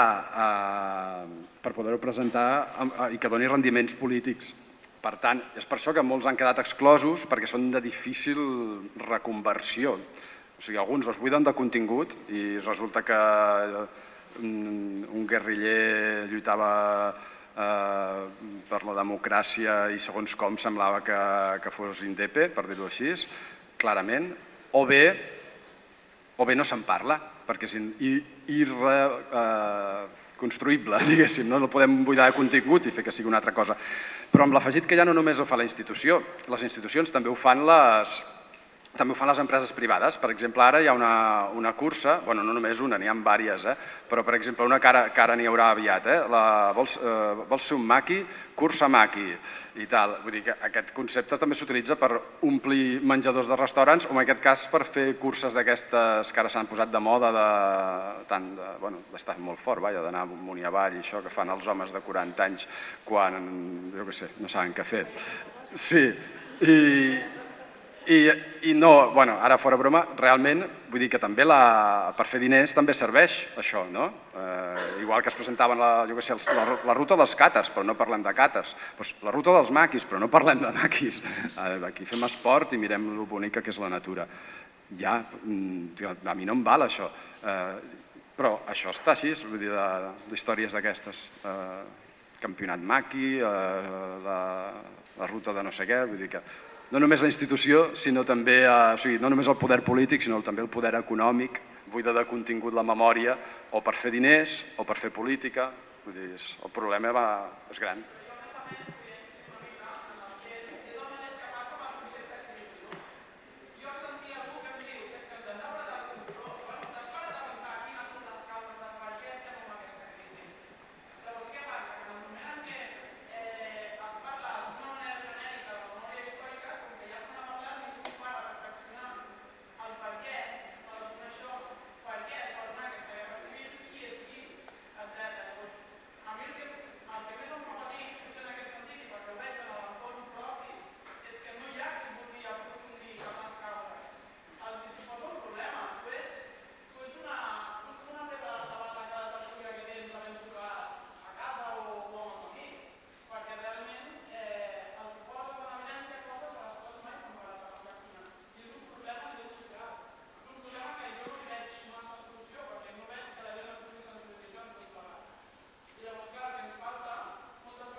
És que aquí es va consumar una cosa que en pocs països s'ha consumat. O sigui, durant 40 anys i 30 anys després hi ha hagut una mena de genocidi generacional. És a dir, es va trencar tot el que era la transmissió natural de memòria, d'experiència i tot això que es dona als altres països. Mira, jo quan vaig començar a militar, diguem, a l'esquerra fa molts anys, doncs el que més força em donava, que em donava identitat, era la frase venim de lluny i anem molt lluny.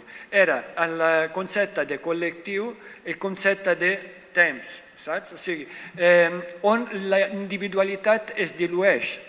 És a dir, vivim en una societat molt individualitzada, el capital ha apostat per això i ho ha aconseguit en moltes coses, no? I la nostra lluita en gran part sempre ha anat contracorrent en aquest sentit. Aquí ho teniu al doble de difícil, perquè aquest anar contracorrent s'ha vist privat de coses que són fonamentals, com això, la transmissió intergeneracional, la consciència de formar part. És que jo sempre em preguntava com s'ho fa aquesta gent per lluitar sense tenir la consciència de ser part d'un contínuum molt que el transcendeix. O sigui, com fas a lluitar en el dia a dia? Per exemple, el 15M, això, gent que es desperta i diu això és injust, he de lluitar. Diu, sí, vale, però i lo d'abans, i lo de després, i lo... Saps? I això encara es nota molt, Jo ho noto molt en els moviments que van sorgint, que són molt vius, molt intel·ligents, molt més que, per exemple, a Itàlia, però que li falta aquesta consciència de continuïtat, no? I aquesta poca agilitat a l'hora d'aprendre coneixement de la gent de generacions passades per aplicar-lo a l'avui i viceversa també, perquè després tenim problemes a nivell de generacions nostres que ara no es m'interessa. Me vais a permitir discrepar.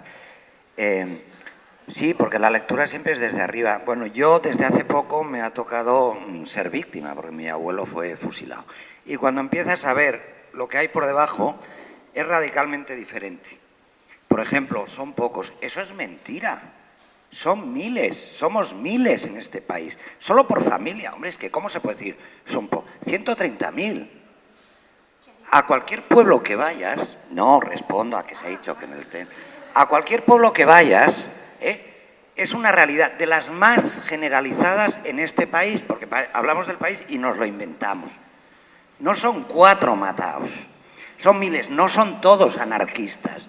Hay hasta curas fusilados. Mi tío abuelo fue fusilado con un cura que no cuenta y les jode más que los anarquistas, porque era un cura rojo. Y de ese no se acuerda ni Dios, porque nosotros tendrías miles. Movimiento imaginativo que pelea, familias que ves, pobre gente que se están muriendo, que no les echa un cable ni Dios, que tienen en contra a todo el mundo, hasta a su propia familia, y que están peleando porque antes de morirse quieren ver el cuerpo de su hijo. Esa es la realidad. Lo que pasa es que no sale. Coño, pero nosotros no la neguemos, porque entonces ya es para cagarse. O sea, en este país hay miles de personas luchando contra todo. Aquí tenemos una particularidad, que es el Memorial Democratic, que es una excepción, y que está muy bien que se meta. Pero placas, en los pueblos hay miles en la península. Y las ha puesto todo Kiski. Bueno, y no os cuento Navarra, que es lo que a mí me toca. La creatividad del movimiento, de familiares y tal, es brutal. Lo que pasa es que hay un consenso, es lo que hablamos de la transición. Eso no tiene que existir, no se tiene que ver, porque pone en cuestión todo. Es una vergüenza, es inadmisible que a estas alturas, gente fusilada por defender las libertades, aún no tenga ni nombre y no lo permitan. Yo he conocido familiares católicos que solo quieren enterrarlos en paz. No pueden, no tienen derecho porque son rojos. Y no tienen, eso es intolerable. Ahora, claro, hay otras urgencias. Yo cuando empecé a ver las asociaciones, son 4 matados sin ningún medio. Y gente, claro, y tú quieres echar una mano y te das cuenta, es la incapacidad y la imposibilidad. Salvo cuando entras en si eres del PC o de Iniciativa o del PSC, que esos tienen. Todos los demás, que somos la amplia mayoría, no tienes a nada ni a nadie salvo lo que tú construyas. Es un movimiento autogestionario de base y que reclama derechos mínimos. Entonces, yo no estoy de acuerdo, perdón, esa es la realidad. Ahora no se ve, como no está estructurado, como no tiene representantes, y de repente te salen los de Argentina y ves todos los abuelos ahí emocionados a ver si una jueza, porque no tienen otra opción. Seas del maquis o seas de izquierda republicana como era mi abuelo. Estás al mismo nivel, eres un mierda, un puto rojo que no tienes derecho a nada. Seas anarquista, seas católico, es igual, en eso el poder los pone a todos por igual, salvo aquí. Que aquí sí que hay de primera y de segunda. En el resto del Estado todos son al mismo nivel. Entonces yo creo que hay que reconocer, respetar, apoyar donde haya y reconocer una realidad como en todo lo demás. Son movimientos, porque en este país hay tradición de eso, muy activos, con todas las dificultades del mundo y que el día que toque, porque nos tocará, pues aflorarán y entonces veremos y se hará una cosa de justicia, es que no hay adjetivo, o sea, y yo solo os hago una pregunta, ¿por qué han tenido que hacer esto? Porque era tan potente lo que hubo, fue tan potente que nos tuvieron que matar a ellos para matarnos a nosotros, no hay otra explicación. En el momento en que se sepa lo que tuvimos en este país hace 70 años, no se aguanta todo lo demás, porque es miserable.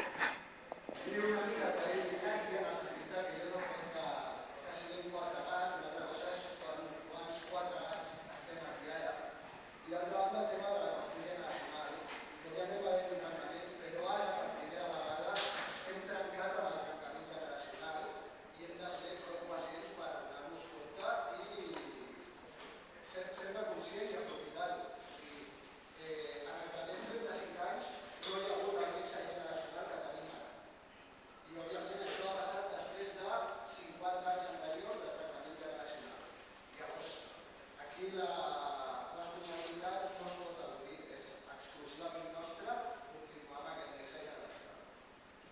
M'agradaria, o sigui, reconec el que dieu, i tal, però jo estic amb el que diu ella, amb els pobles et sents bastant sol, vull dir, això no... És que ni gent que coneixes, és que, aviam, no és una cosa tan acceptada, vull dir que crec que no està en contra el que dieu, el que s'ha dit, vull dir que sí que són molta gent i tal, no? Però posat en context, amb la societat on estiguis, el teu poble o la teva ciutat, sobretot els pobles que són més petits o ciutats petites, que es visualitza més tot això, te n'adones que no... Doncs això, que tens molta cosa en contra, més enllà de les institucions, em refereixo, com ha dit ella, vull dir que també jo sóc així més tirada pessimista, però el que ha dit ella, i això no impedeix, jo seguiré fent coses, però jo penso que el que ha dit ella, vaja.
Són pocs a cada lloc, però són molts en comú.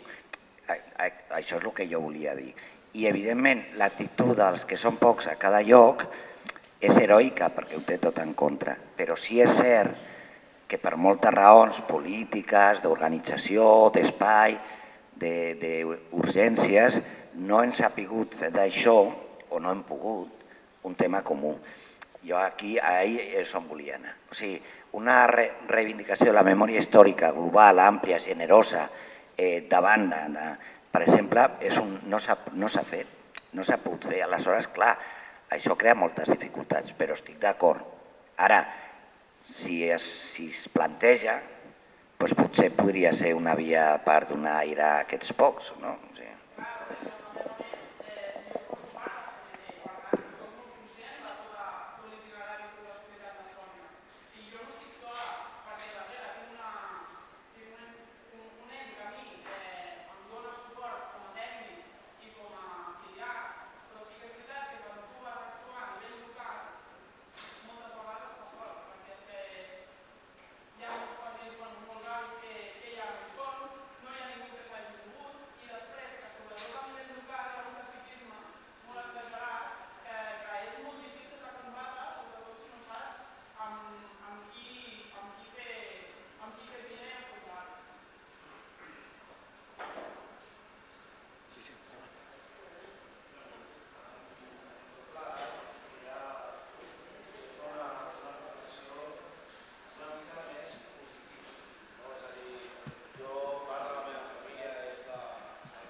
sinó que els testimonis avui dia es poden recollir dels nens de la guerra, que ja estan morint. O sigui que estem en una situació que s'estan destapant moltes situacions, però ja amb una memòria distorsionada per els comentaris, les capes de situacions que han arribat a aquelles persones que han estat víctimes, però no han estat els protagonistes directes. Aleshores també tota aquesta memòria estem en un moment de recollir al màxim testimonis dels nens de la guerra perquè s'està esculant pel temps. He hecho algunas entrevistas, he hecho un libro y también una película.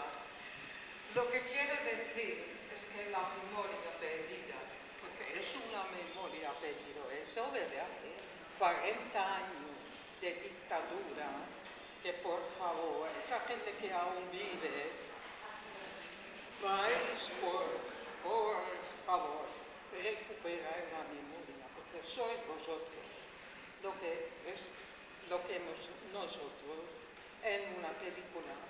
Y sabes que eso ha ocurrido hace 20 años y yo pensaba que todo el mundo ya lo conoce, es una antigua.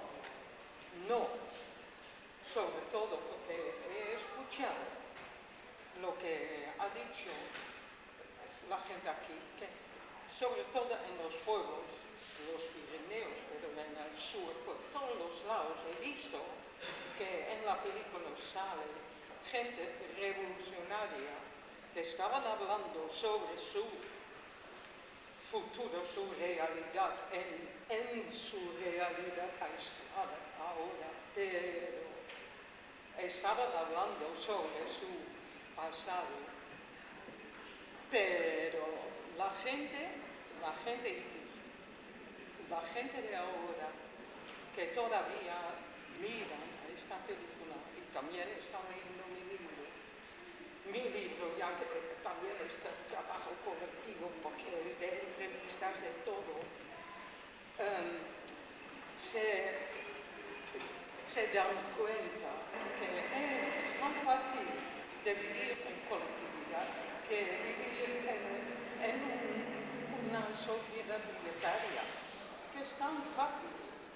Es por eso, yo no quiero decir que por favor vas a ver a mi película, pero sí lo que quiero decir es que por favor el pasado también es nuestro futuro, pero tenemos que hacerlo nosotros, que estáis vivos, ellos han muertos, nada más. Doncs acabem, ho dic pel Pasqual, a 2:45, però només fent un comentari.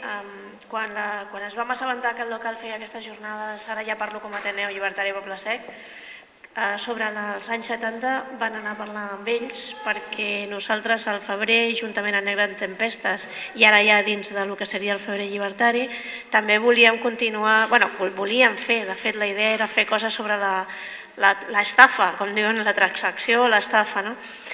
I pensem que és un tema prou important com perquè simplement vam parlar amb ells per no trepitjar-nos i no fer exactament el mateix. De fet, d'aquí ha sortit aquesta invitació a aquesta taula rodona i dir-vos que aquest tema continuarà perquè pensem que ja no és la recuperació de la memòria històrica, però la d'aquí al costat, perquè també ens parla d'una cosa molt concreta, aquesta estafa. Va ser una estafa, però malgrat l'estafa la gent se la va prendre com que era el goig i la nova llibertat, la llibertat recuperada.